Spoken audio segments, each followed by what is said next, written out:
रंगभूमीत आपल्या सहलीचं सहर्ष स्वागत करतो। रायगड किल्ल्याच्या अगोदर आपण पाहिला किंवा रायगड आज आपल्याला पाहायचं, रायगड किल्ला पूर्ण बघायला 2 दिवस सुद्धा कमी पडतात। एवढा मोठा गड आहे। रायगडाचं क्षेत्रफळ पायथ्यापासून 1200 एकरामध्ये रायगड आहे आणि रायगडाचा वरचा हा परिसर हा 100 एकरामध्ये किल्ला आहे। गडावर असे 350 वास्तू इमारती आहेत, 11 मोठी तलाव आहेत, 84 पाण्याचे हौद आहेत। पण ज्या किल्ल्याच्या आतमध्ये किल्ला असणार ज्याला बाल्ली किल्ल्याचा परिसर हे 18 पॉईंट आपण दाखवतो आणि 22 पॉईंटची तुम्हाला माहिती दिली जाते। तर या रायगड किल्ल्याची हाईट आहे समुद्र सपाटीपासून जी उंची 2851 फूट गडाच्या उंचीवरती उभे आहोत आपण।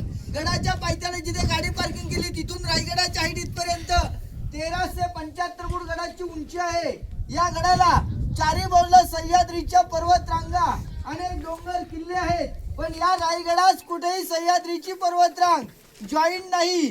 जसं गुलाबाच्या फुलामधून एक कळी उगम पावते असे एका खडकापासून हा रायरी नावाचा डोंगर उगम पावला आणि या रायरीवरती छत्रपती शिवरायांनी तख्त राजधानीसाठी या गडाची निवड केली।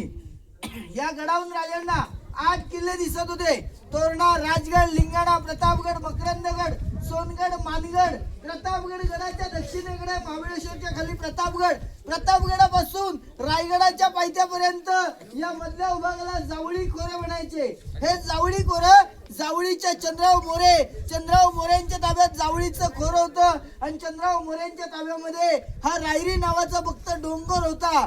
छत्रपती शिवरायांची पहिली राजधानी किल्ला राजगड होती पुणे जिल्ह्यामध्ये। राजाने राजगडावरून आपल्या मोऱ्यांना चंद्रराव मोरेने प्रेमाने पत्र पाठवलं। त्या पत्रात लिहिलं की चंद्रराव मोरे तुम्ही येऊन आमच्या स्वराज्यात सामील व्हा, आपण दोन्ही मिळाले खिंदावी स्वराज्य उभा करून निर्माण करू। चंद्रराव मोरेने राजांना प्रत्युत्तर केलं आणि चंद्रराव मोरेंनी राजांना प्रत्युत्तर केलं, या जावळी प्रांताचे खरे राजे आम्ही आहोत। राजे तुम्हाला उद्याच असेल तर आज या तुमच्यासाठी आमचा दारू गोळा तोफखाना सज्ज आहे। राजांनी ऐकलं, निवडक सर्व 145 घेतले, जावळी खोराती पाठवले आक्रमण करण्यासाठी। चंद्रराव मोरेंचे चुलत भाऊ ते हनुमंतराव मोरे, या हनुमंतराव मोरेंचं जावळी खोऱ्यात वध झालं आणि चंद्रराव मोरे जावळी सोडून या रायरीच्या डोंगरावरती राजांना शरण आले। तेव्हा राजांनी हा डोंगर जावळीच्या चंद्रराव मोरेंकडे जिंकला। 15 मे 1656 मध्ये 1656 ते 1670 पर्यंत या गडाची बांधकामे चालू होती। म्हणजे रायगड किल्ला बांधण्यासाठी 14 वर्ष लागली होती। 14 वर्षात ज्याने गड बांधला या गडाचे आर्किटेक्चर इंजिनियर ते आपले हिरोजी इंदोळकर, त्यांनी गड 14 वर्षात रायगड बांधलेला आहे। या गडावरती 350 वाडे आहेत, या वाड्यांवरती पूर्ण छप्पर होतं, सागवानी लाकडं होते, गोल आकारात कुंभारनाईची खापरनाईची कौलं होते। बँगलोर त्या रायगडावरती पूर्ण छप्पर होतं। 10 मे 1818 ला इंग्रजांचे 2 अधिकारी कर्नल प्रॉतर आणि मेजर हॉल या 2 ब्रिटिशांनी गडाच्या दक्षिणेकडे खाली रोपेच्या बाजूला एक बैठा डोंगर पोटल्याचा डोंगर आहे, त्या डोंगरावर इंग्रजांनी लांब पल्ल्याच्या मोठ्या तोफा चढवल्या। त्या तोफेने रायगडाच्या पूर्वेकडचे दारुगोळ्यांचे कोठार उडवले। त्यानंतर हा किल्ला इतिहासाच्या नोंदीप्रमाणे 11 दिवस किल्ला रायगड जळत होता। म्हणजे 11 दिवसात या गडावर असणारे लाकडी छप्पर हे पूर्णपणे जळून गेलं। फक्त राहिलेल्या दगडाच्या तटबंदी भिंतीचे वाडे हे किल्ल्यात आज आपण हे अंशच पाहतो। तर ही रायगडाची मागची बाजू आहे। गडाच्या मागच्या किल्ल्यामध्ये आलो आपण। हा मेणा दरवाजा पहिला गेट। मेणा दरवाजा म्हणजे राण्यांना मेणामध्ये बसून बाहेर जाणे करण्यासाठी मेणाचा वापर करायचे। मेणा म्हणजे काहीतरी पालखी असायची, मेणा पूर्ण बंदिस्त राहायची, पालखी ओपन राहायची।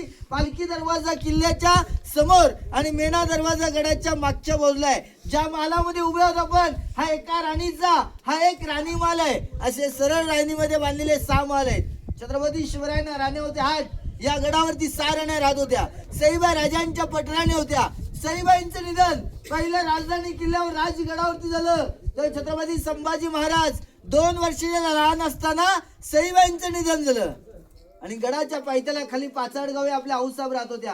राष्ट्रमाता राजमाता जिजाऊ मासाहेब यांना उतरते वयात या रायगडाचं हवामान क्लायमेट वातावरण मानवत नव्हतं। आपल्या आऊसाहेब गडाच्या खाली पाचाडगावी राहत होत्या।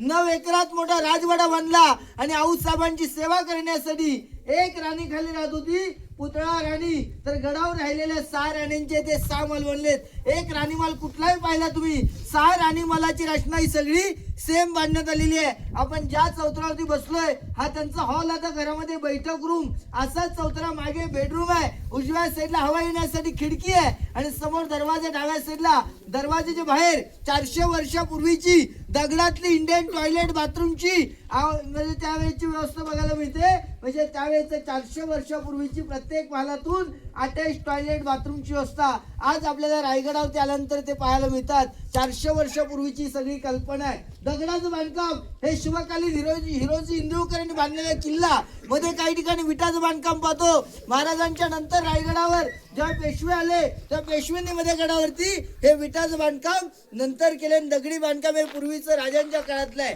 आता आपण प्रत्येक स्पॉटची माहिती ही प्रत्येक पॉइंट वरती जाऊन घेणार आहोत. याच मार्गाने आपण किल्ल्यामध्ये जाणार. हाच मार्ग आपल्याला परतीच्या प्रवासाला रोपवेला येण्यासाठी आहे. सगळ्यांनी जाताना एकत्र राहून माहिती ऐका आणि तुम्ही तुमच्या वेळानुसार येताना तुम्हाला फोटो काढता येतील आणि कुणी कुणाच्या पुढे पळत जायचं नाही. काही ठिकाणी दरी असते, काही ठिकाणी खड्डे आहेत, तर आपल्या प्रत्येकाने आपल्या शिक्षकांच्या सोबत थांबायचंय आणि प्लास्टिक, पाणी बॉटल, चॉकलेटचा कागद सुद्धा किल्ल्यामध्ये टाकायचं नाही.